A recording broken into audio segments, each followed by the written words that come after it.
بڑے بڑے لوگوں نے تکبر کیا، فرعون نے بھی تکبر کیا اور کہنے لگا کہ میں تو رب ہوں۔ پھر رب کریم نے اسے سمندر کی، دریا کی لہروں کے حوالے کیا۔ کل تک جو لوگ اس کے اشاروں پہ چلتے تھے نا، جب وہ غوطے کھا رہا تھا نا دریا کے اندر، تو پھر روتا تھا کہ کوئی مجھے بچا لے، کوئی مجھے بچا لے۔ اس نے غوطے کھائے اور کہنے لگا کہ میں حضرت موسیٰ اور ہارون کے رب پر ایمان لاتا ہوں، پر اب تو سارا کچھ دیکھ داکھ کے مان رہا تھا نا، تو اس کا ایمان بھی قبول نہ ہوا۔ پھر پھینک دیا گیا سمندر سے باہر۔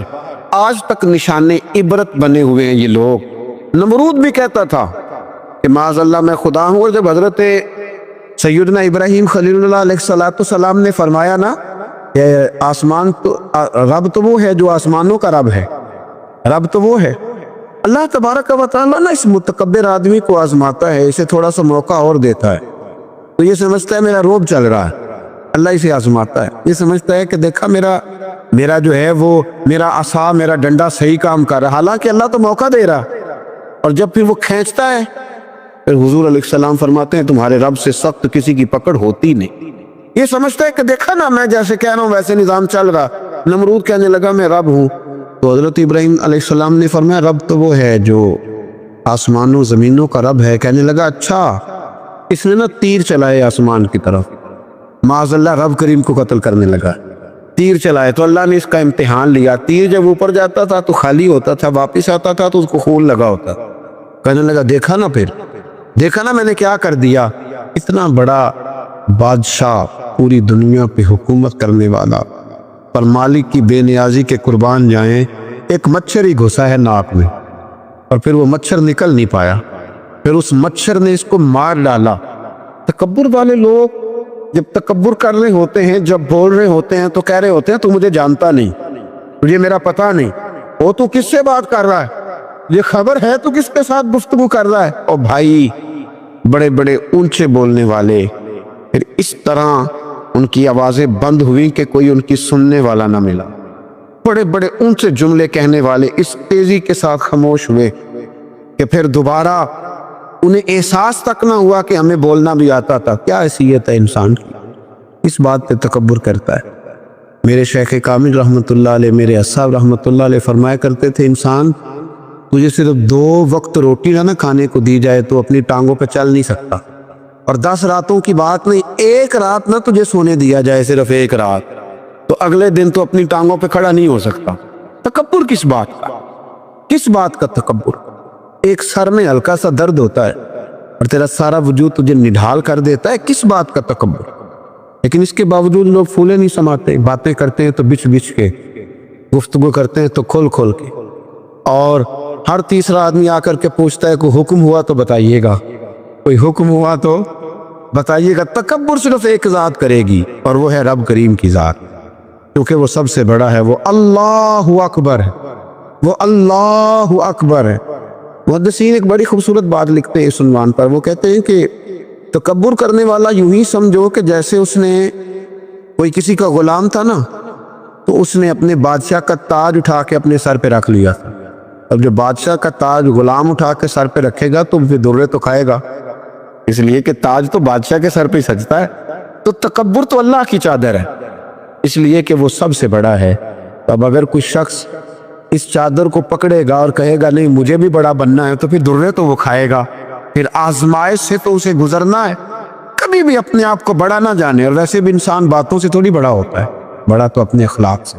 دنیا میں اس وقت قیمتی ہوتا ہے جب وہ اپنے وقت کو قیمتی بنا لیتا ہے، اور دنیا میں اس وقت لوگ ناکام، مایوس، پریشان، بور، تکلیف، آزمائش میں ہوتے ہیں جب وہ وقت کو ضائع کرتے ہیں۔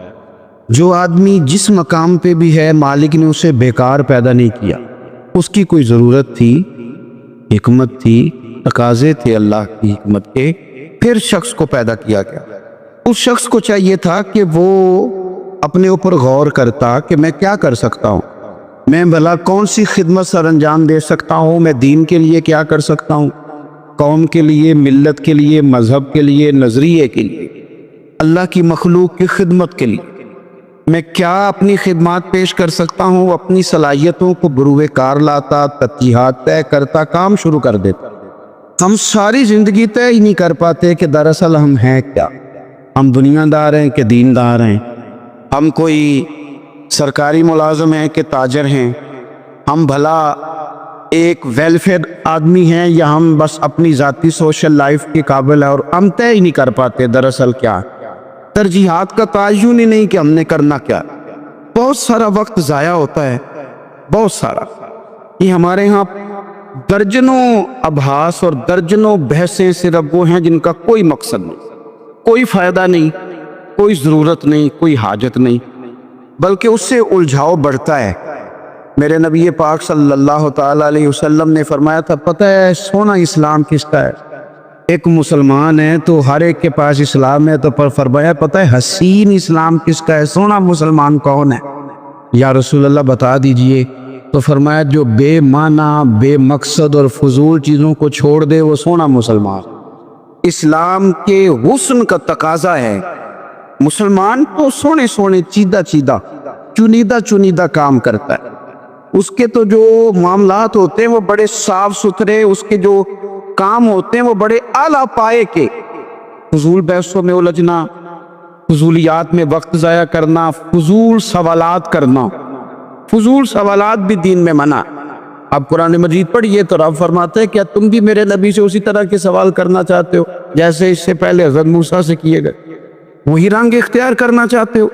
ابحاث میں الجھ جانا، اس چوک میں وقت گزارنا ہمارا تو آپ یقین کریں کچھ وقت لے گئے کعبہ خانے، کچھ زندگی لے گئی ہوٹل، کچھ وقت گزر گیا سیر کرنے میں، کچھ یہ پتہ کرنے میں گزر گیا کہ آج کل بھلا کون کون کیا کیا کر رہا ہے، اس پر بڑا وقت گزر گیا۔ فلانا فلانی جگہ کیسے پہنچ گیا، فلانے کی فلانی مصروفیت کیسے بنی، فلانے کا فلانے سے تعلق کیسے بنا، زیادہ وقت اسی میں بیت گیا۔ فضول ابحاث، فضول بحثیں، فضول وقت کا ضیاع، اپنے معاملات پہ بالکل توجہ نہ دینا۔ یاد رکھنا ہمارے بہت سارے کام صرف اس لیے خراب ہو جاتے ہیں کہ ہم توجہ نہیں کرتے۔ پرنسپل صاحب اے سی والے کمرے میں آرام سکون سے بیٹھے ہیں، انہیں پتہ ہی نہیں کہ اٹھ کے باہر جاؤں دیکھوں جا کے میرا عملہ کیا کر رہا ہے، انہیں پتہ ہی نہیں۔ پیر صاحب کے لیے چونکہ لنگر ذرا تھوڑا سا پیر صاحب کو بتایا ہوتا ہے ڈاکٹر نے کہ تو نے یخنی کھانی ہے چھوٹے گوشت، تو اس کے لیے چونکہ علیحدہ سے پکتا ہے اور گلاس پانی کا سٹیج پہ پہنچتا ہے، 6 بندے رومال لیے کھڑے، اٹھ کے دیکھتے ہی نہیں کہ مرید کو سبق پڑھ رہا ہے کہ نہیں پڑھ رہا۔ طالب علم پہ جا کے توجہ نہیں دیتے کہ اس کے کمرے کا حشر کیا ہے۔ میں ایسے لوگوں کو جانتا ہوں کہ جو اپنے اداروں کا مہینوں وزٹ نہیں کر پاتے، اپنے اداروں کا، فیکٹری کے مالک کو پتہ ہی کوئی نہیں کہ کارکن کیا کر رہے ہیں، یعنی اٹھ کے وہ پسند ہی نہیں کرتا کیونکہ وہ اس کے کمرے میں اے سی لگا ہوا ہے، مزدور دھوپ میں کام کر رہے ہیں۔ ہمارے ڈھیروں کام فقط اس لیے خراب ہوتے ہیں کہ ہم اپنے وقت کو ضائع کرتے ہیں، ہم اپنی ذمہ داریوں کا احساس نہیں کرتے، پوری طرح ہم نے اپنے وقت کو الجھا لیا ہے۔ جنت اللہ کے فضل کا مقام ہے، جنت میں انسان کو نہ من چاہی چیزیں ملیں گی، یعنی وہ چاہت کرے گا تو اللہ وہ چیز اسے عطا کر دے گا۔ من چاہی چیزیں جنت میں ملیں گی، من چاہی، یعنی حضور صلی اللہ تعالی علیہ وسلم نے بات کو نہ 2 جملوں میں بند کر دیا، فرمایا جنت میں رب نے تمہارے لیے وہ نعمتیں تیار کی ہیں نہ کسی آنکھ نے دیکھی، نہ کسی کان نے سنی، نہ کسی دل میں کبھی خیال بھی گزرا ہوگا کہ رب یہ بھی عطا کرے گا۔ لیکن حضور کیا فرماتے ہیں؟ نبی پاک صلی اللہ علیہ وسلم فرماتے ہیں جنتی بھی ایک بات پہ حسرت کریں گے، حالانکہ وہاں کوئی کمی نہیں، کوئی کمزوری نہیں، پر جنتی بھی حسرت کریں گے، کہیں گے ہائے کاش، حسرت کریں گے۔ یا رسول اللہ کس بات پر؟